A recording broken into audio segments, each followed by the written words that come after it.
နေပြည်တော်ကောင်စီဥက္ကဋ္ဌဦးတန်းထွန်းဟာဒီနေ့မနက်ပိုင်းမှာနေပြည်တော်ကောင်စီဝင်များတာဝန်ရှိသူများနဲ့အတူသဘူတိရီမြို့နယ်အမှတ်14အခြေခံပညာအထက်တန်းကျောင်းကိုတွားရောက်ပြီးကျောင်းတန်ရှင်းတာယာလှပရေးဌာနဆိုင်ရာဝန်ထမ်းများပြည်သူလူထုများမှစုပေါင်းတန်ရှင်းဆောင်ရွက်နေမှုများကိုလှည့်လည်ကြည့်ရှုစစ်ဆေးပြီးကျောင်းဥပဒေရုပ်ကောင်းမွန်စေရေး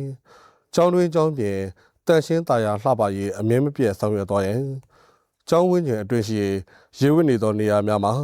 ရေစည်းရေလာကောင်းမွန်စေရေးရေထုတ်မြောင်းများရှင်းလင်းဆောင်ရွက်ထားရန်အမိုက်များစနစ်တကျဆွန့်ပစ်စေရေးနဲ့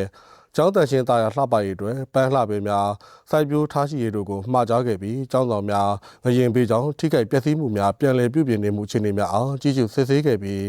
တာဝန်ရှိသူများအားတတ်မှတ်စံချိန်စံညွှန်းများနဲ့ညီအမြဲဆုံးပြည်စည်းအောင်ဆောင်ရွက်ရေးတို့ကိုမှာကြားပါတယ်။အဲဒီနောက်စံနဲ့စားသုံးစီများအသားငါကြက်ဥနဲ့ဟင်းသီးဟင်းရွက်များကိုတတ်မှတ်ရည်ညွှန်းစေနှုန်းဖြင့်ရောင်းချပေးနေမှုအားကြီးစုအားပေးပါတယ်။အလားတူနေပြည်တော်တောင်ပတ်ဝန်းကျင်တန်ရှင်းသားရလှပစေရေးနဲ့ရေစည်းရေလာကောင်းမွန်စေရေးအတွက်ကြံရှိတဲ့မြို့နယ်များမှာလည်းစုပေါင်းတန်ရှင်းလုပ်ငန်းများကိုအပတ်စဉ်စနေနေ့တိုင်းအရှိန်အဟုန်ဖြင့်ဆက်လက်ဆောင်ရွက်လျက်ရှိပါတယ်။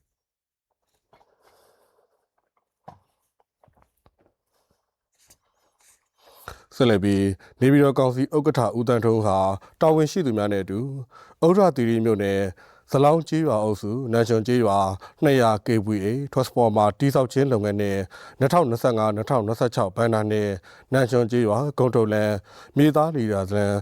ကိုဂရစ်တရာတိစောက်ခြင်းလုပ်ငန်းများကိုတွားရောက်ကြည့်ရှုစစ်ဆေးပြီးတမန်စံချိန်စံညွှန်းနဲ့ညီဆောင်ရွက်ရေးတမန်ကာလာတွင်အမြန်ပြီးစီအောင်ဆောင်ရွက်ရေးနဲ့သဘာဝဘေးရန်တွေတန်ခံနိုင်ရေးအလေးထားဆောင်ရွက်သွားရန်မှာကြားပါတယ်။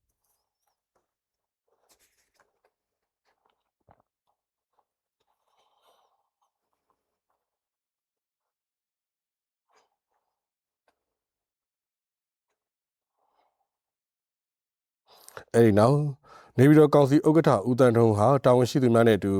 မင်းကုန်းကြီးရွာရှိစောင်းစီထွက်သီးနှံအထူးဆောင်စံပြဆိုင်ခင်းမှာဒေသခံတောင်သူများနဲ့တွေ့ဆုံပြီးနေပြည်တော်ကောင်စီဥက္ကဋ္ဌကလိုအပ်တာများကိုမှာကြားပါတယ်။အဲဒီနောက်နေပြည်တော်ကောင်စီဥက္ကဋ္ဌနဲ့တာဝန်ရှိသူများကတက်ရောက်လာတဲ့တောင်သူများအားတစ်စိမ့်မြေရောသာပိုက်ဆံလျှော်များပေးရခဲ့ပြီးမင်းကုန်းကြီးရွာတောင်သူဦးလာထွန်းနဲ့တောင်သူများရဲ့စောင်းစီထွက်သီးနှံအထူးဆောင်စံပြဆိုင်ခင်းအားကြည့်ရှုအားပေးခဲ့တယ်လို့သတင်းရရှိပါတယ်ခင်ဗျာ။